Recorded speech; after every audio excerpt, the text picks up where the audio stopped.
Hello and welcome to our Unit 1 preview. Here, I will be dissecting our first unit to help you gain a better understanding of what we will actually be teaching our scholars for the first few weeks. To start, my name is Ilea Thomas, and I'm a native and non-native Spanish teacher at Uplift Williams Preparatory. This is my second year as the content teacher leader of non-native Spanish for 8th graders and my third year at Williams.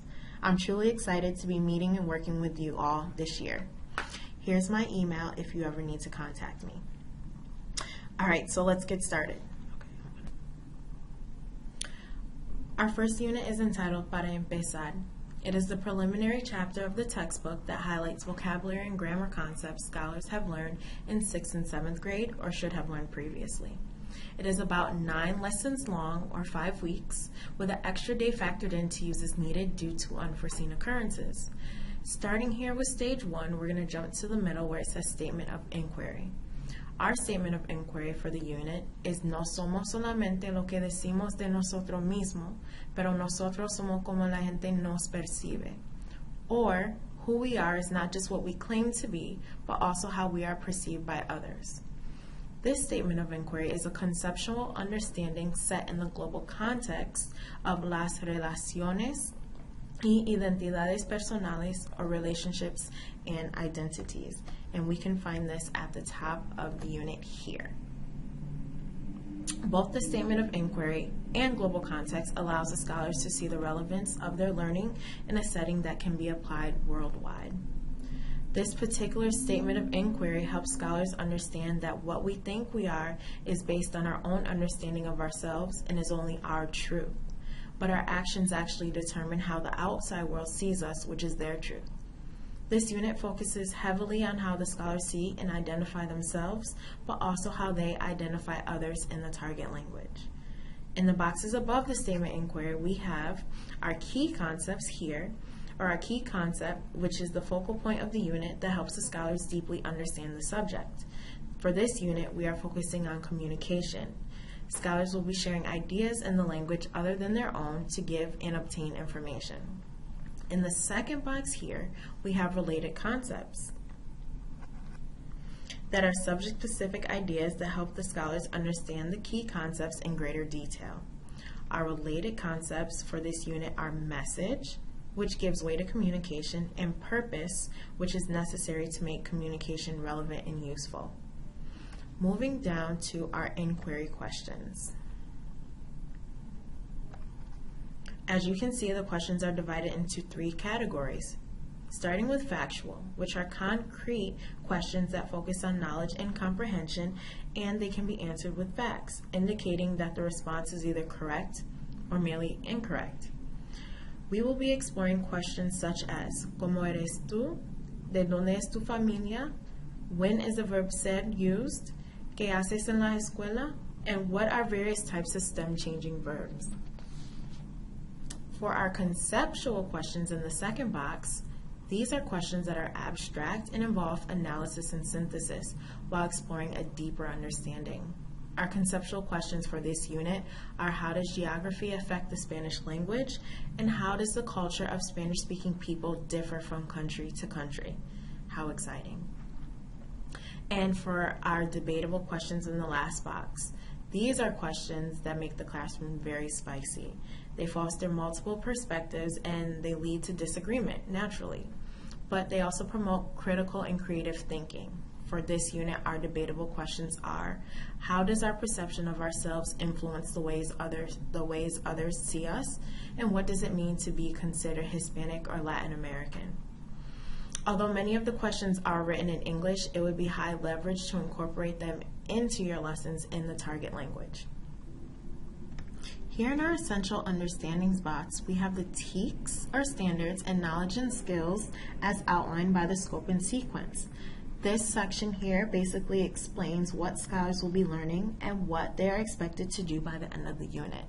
On the left side, we have our TEKS and how scholars will be assessed, and then what scholars are expected to know in the middle box, broken down by vocabulary and grammar.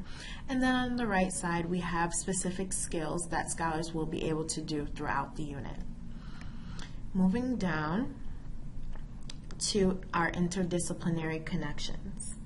Throughout this unit, scholars will be making many connections to individuals in societies or humanities or history as they explore various Spanish-speaking countries and their unique geographies and cultures. Scholars will also briefly be using their math skills to read and interpret graphs on a range of information regarding countries, as well as comparing their likes and dislikes to their classmates. Now we're at stage 2 of our unit plan, and this is where we find out how scholars can show what they have learned. In stage 2 of our unit plan, we will be discussing the assessment, which can be found on the Spanish 2A Blackboard page. There you will also be able to find the rubric as well as an exemplar of the assessment. If you would like, you can pause this video and locate those documents to briefly familiar yourself with them.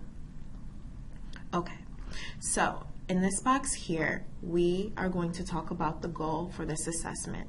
And as we can see, the goal is actually for scholars to be able to take on the role as a poet or as poets to write a poem that explores their own identity. They will be writing to their classmates and teacher in order for them to assume their identity. What I like to do with this activity is actually have the scholars write their names on the back of the poem instead of part of the poem in the front. And I will take their poems and post them along the walls in my classroom to hold a gallery wall within the classroom so that scholars can figure out who's being described in each poem. It's a great way to foster engagement and build upon the notion of community within the classroom. All the assessment components and specifics are listed in this section, as well as the actual assessment deliverable located on Blackboard. Okay. So just please ensure that scholars, as they are writing their poems, they are writing in complete sentences in the target language, and feel free to utilize sentence stems to foster more sentence structure or foster ease of use of sentences. The poem helps scholars to continue to internalize and connect to the statement of inquiry. So now we're in the box, connection to the statement of inquiry. And this helps them by helping them further associate their classmates' actions and choices to their own identities, as well as realizing how they are actually perceived by others. Scholars will be evaluated using criterion C. So we're in this box now. And that focuses on the use of complete sentences to communicate personal information, and also criterion D, which highlights their knowledge of chapter vocabulary and the use of the verb said and present tense regular verbs. And these are all taken from our IB language acquisition guides. In order for scholars to score in this range here, the 7 or 8 range, they will need to accurately and effectively use complete sentences, vocabulary, and grammar to write about themselves. Okay, so stage 3 here focuses on backwards planning and highlights approaches to learning, which are skills we hope scholars will utilize in and out of the classroom to continue being successful, lifelong learners. Each skill can be focused on weekly or over a 2-week period to ensure mastery. So here we have 3 skills, and so on average you can either focus on 1 skill each week, or you can focus on about 1 skill over a period of 1.5 to 2 weeks. We will be focusing on developing communication skills through reading, writing, and speaking, collaboration skills by working effectively with others, and organization skills by helping scholars manage their time and emotional state of mind.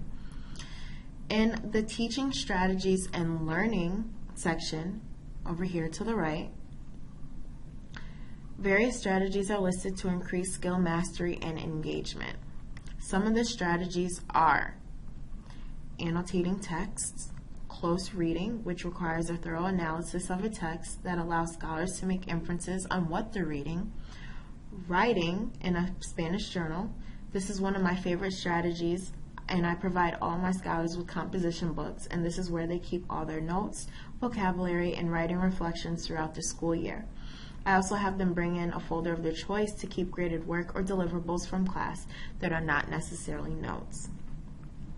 For vocabulary retention, Frayer models are actually a great tool or way to help scholars associate new words with images and context.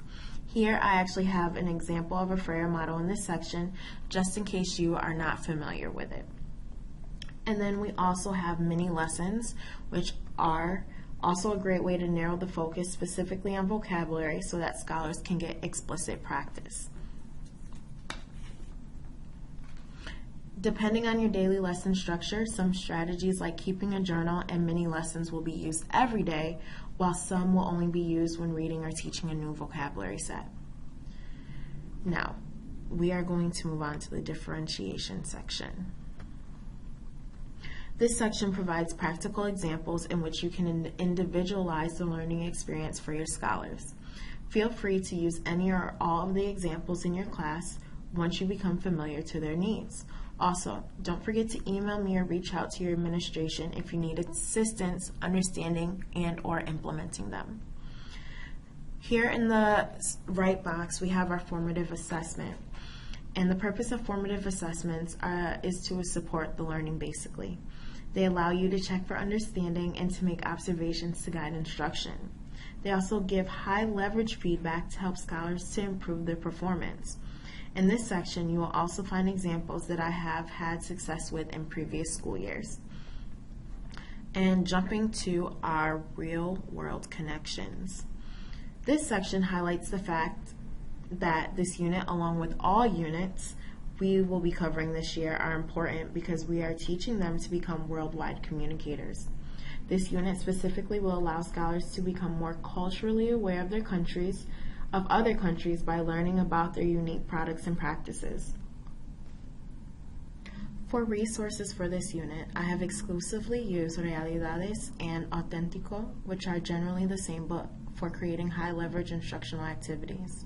This allows you and the scholars to become familiar with the book so that it doesn't become a bookshelf decoration. And for our last section, we have an objective calendar, which we can scroll down and find. And it's just going to say Stage 3 Backwards Planning Continued. And in this section, the details of the objective, key points, and assessment summary for each day are listed, for each A day and B day. In my classroom, I write all the objectives in Spanish, and I didn't write them here only so that it would become easily readable amongst everyone. But I do suggest writing them daily in Spanish in a visible place for scholars to see them. Key points are the most common or important information that will be assessed and support the objective and TEKS taught throughout the unit. And for assessment, each class, I use exit tickets to assess scholars' mastery of the objective and TEKS for each lesson, unless we're working on a project or taking an exam. When making exit tickets, ensure they are directly aligned to the objective for the day and show mastery of TEKS. I have included helpful points to remember in the first box to help you when creating your own exit tickets. So we have come to the end of our unit preview, and I want to thank you for taking the time out to listen and familiarize yourself with our first unit. I'm so excited to meet you and work with you this year, and feel free to email me with any questions or concerns you have again, and my email address can be found at the top of the unit in this box here at ithomas@uplifteducation.org. Okay, have a great day.